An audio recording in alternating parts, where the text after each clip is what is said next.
कि जिस समय पर भगवान श्याम सुंदर इस धराधाम से अपने लोक को जाने लगे तो उस समय भगवान ने मन में सोचा कि जिसने मेरी लीला को देखा है, जो मेरे साथ में रहा है,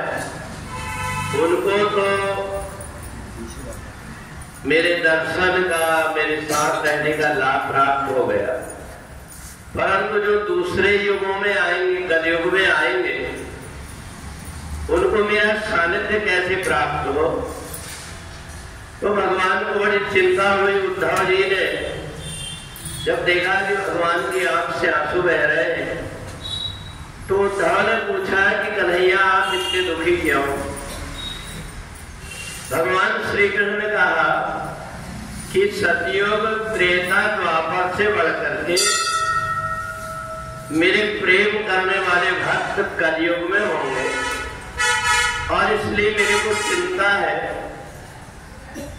कि मैं उनसे कैसे मिलूं, ये मन में विचार कर रहा हूं। भगवान ने कहा कि मैं अपने भक्तों को अतिशय प्रेम करता हूं, इसलिए मेरे को चिंता है। उद्धव जी ने कहा कि देखो, ज्ञानी व्यक्ति तो मंत्रों के द्वारा आपकी आराधना कर लेता है, परंतु जो सामान्य व्यक्ति होता है वो आपको छूना चाहता है, आपको देखना चाहता है, तो इसलिए आप ही कोई उपाय करिए। भगवान नारायण ने कहा कि जिस समय पर कार्तिक का महीना आएगा, उस समय पर विष्णु सहस्त्र नाम का पाठ करते हुए व्यक्ति जितनी देर तक मेरी पूजन करते रहेगा, उतने देर तक के मेरा उनको सानिध्य प्राप्त होगा। तो इसलिए भगवान श्री कृष्ण जैसे कहा, और गोपियों को जब पता लगा, राधा रानी ने समझाया कि तुम ऐसा इस चिंता मत करो, कन्हैया हमसे दूर नहीं गया है, बल्कि जो आने वाला कार्तिक का महीना है, इसमें हम भगवान नारायण की मूर्ति बना करके तुलसी दल लेकर के भगवान की पूजन करेंगे,